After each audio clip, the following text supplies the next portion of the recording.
Housemarque is a 15-year-old game development studio based in Helsinki, Finland. Our passion is to create unique, rewarding and engaging gaming experiences. Now, we have just finished developing our first 2D action platformer called Outland. Our team is excited to tell more about it and its creation process.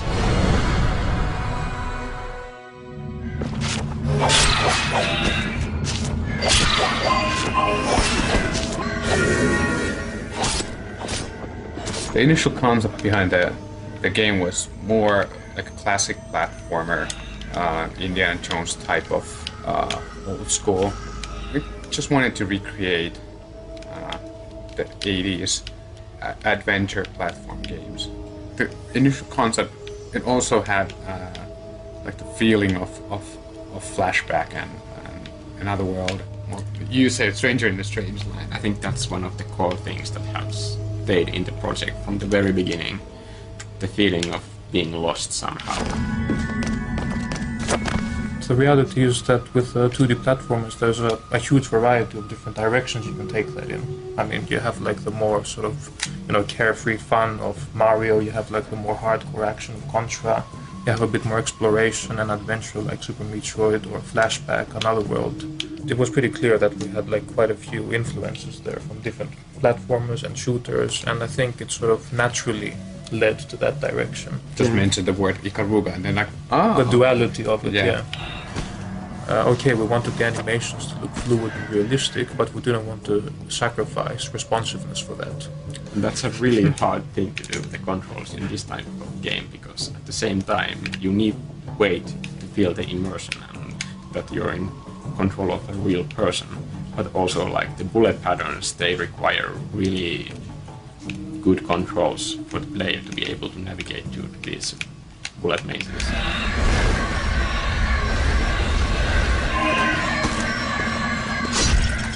I just started out with random tests to try to break the bullet system specifically and to see what it would actually do. And sometimes that yielded extremely lovely results. The number of different patterns just kept going up during development. We started off thinking that 128 different patterns would be more than enough, and then we doubled it. Then we doubled it again. Several times during the project, we actually raised the number of active bullets we can have on the screen. Yeah, things began getting complicated when we having patterns which generate other patterns which generate themselves. Right. Yeah. So they're sort of like nested patterns in the game.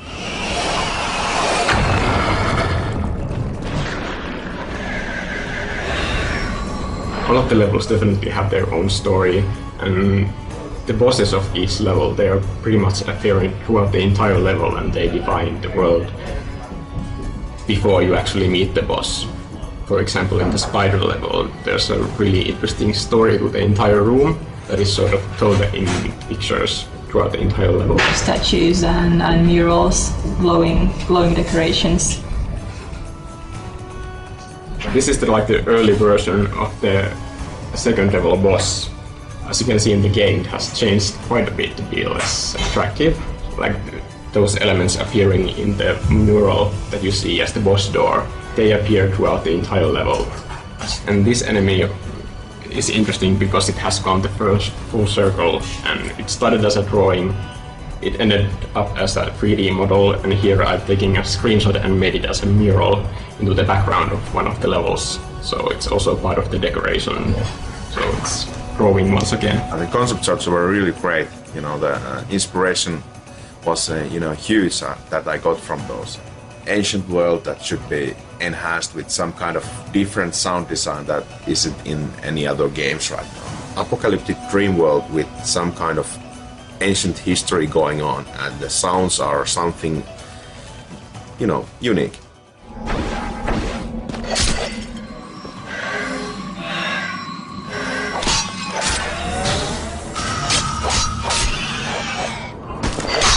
What I found was that many players did not like to wait at all. They were pretty much willing to damage themselves in order to get a bit forward instead of waiting for a while. This game is so dynamic that true. just waiting for something happens, it's difficult. Yeah. It's physically difficult to stop yourself from moving forward.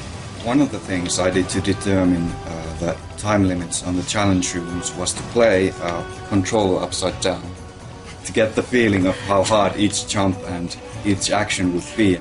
Speaking of things that came in late in development but turned out pretty well, the secrets.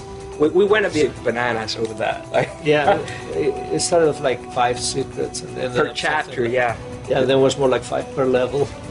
It just started, and then at the end of the day, it ended up being like pretty much behind every corner there's a secret you might actually find. It's great. A large part of the game in its final form is exploring and just, you know, getting a feel for the environment and unlocking new areas and slowly discovering this land, basically. What we hope that gamers will get out of this. I'd just like to mention that, well, personally, I actually grew up with, well, the Nintendo old school. And to be honest, I felt that those games always had a really profound influence on me. Like, they actually managed to, you know, not only entertain me, but actually inspire me to someday do what I did with Outland.